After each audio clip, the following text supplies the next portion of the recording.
వైపు పోతా ఉన్నాడు. పోయేటువంటి క్రమంలో మీరు ఆ రోజు అదేమంటారు హైడ్రా కాడికెళ్ళి మొదలు పెట్టుకుంటే నిన్నగా కమ్మన్న జరిగినటువంటి ఏమంటారు ఖమ్మం జిల్లాలో భూదాను వాళ్ళ వరకు లేదు అనుకుంటే ఇవాళ మూసి దగ్గర ఉన్నటువంటి వాళ్ళ కూల్చివేతల వరకు కూడా కేటీఆర్ గారు చాలా స్పష్టంగా జరుగుతున్నటువంటి పరిణామాలపైన నిర్ద్వందంగా నిలదీస్తూ ఉన్నాడు.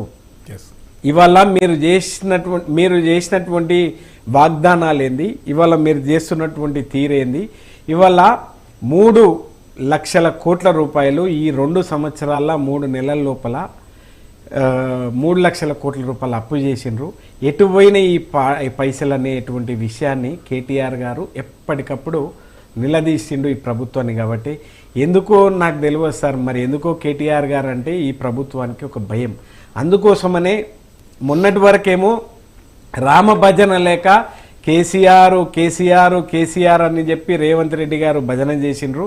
ఇప్పుడు తిరిగి రాముని భజన కేసీఆర్ గారి పైన కాదు, రాముని భజన రాముని పేరు మీదనే చేయాలని చెప్పి మళ్ళీ రాముని కేటీఆర్ గారి పైన భజన చేస్తూ ఉన్నాడు. ఒకటి వాస్తవం, తెలంగాణ రాష్ట్ర ప్రజల పక్షాన తెలంగాణ రాష్ట్రం కోసం ఆ రోజు కేటీఆర్ గారు ఎర్ర బస్ నుంచి ఎలక్ట్రిక్ బస్ వరకు, ఎలక్ట్రిక్ బస్ నుంచి ఎయిర్ బస్ వరకు, టైల్స్ నుంచి టెక్స్టైల్స్ వరకు, మ్యాప్స్ నుంచి యాపిల్ మ్యాప్స్ వరకు గమ్యస్థానం హైదరాబాదు తెలంగాణ అనేటువంటి పద్ధతుల పరిశ్రమలన్నీ తీసుకొచ్చి ఇక్కడ ఉన్నటువంటి యువతకు ఉద్యోగ అవకాశాలు కల్పించి, ఒకవేళ మీరు చూసుకున్నట్లయితే 2014 కంటే ముందున్నటువంటి హైదరాబాద్ ఏంది, తెలంగాణ ఏంది, 2023 తారీఖు నాడు మేము దిగిపోయే నాడికి ఉన్నటువంటి తెలంగాణ ఏ పద్ధతిలో ఉంది ఇవాళ ఒక్కసారి అవగతం చేసుకోవాలి.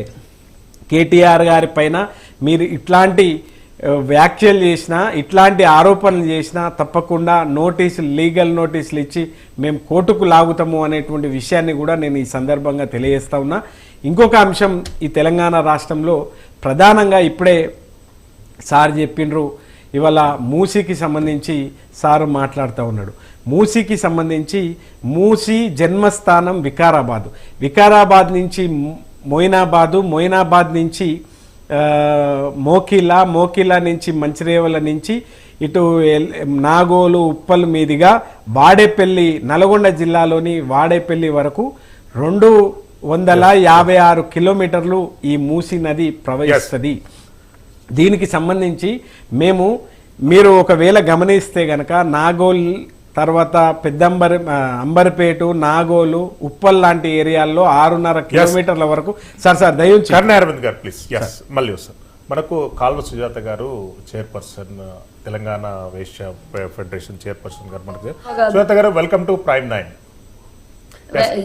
గుడ్ ఈవినింగ్ అండి. గుడ్ ఈవినింగ్, నా పేరు కల్వ సుజాత. అంటే అసలు ఎట్లా చూస్తారండి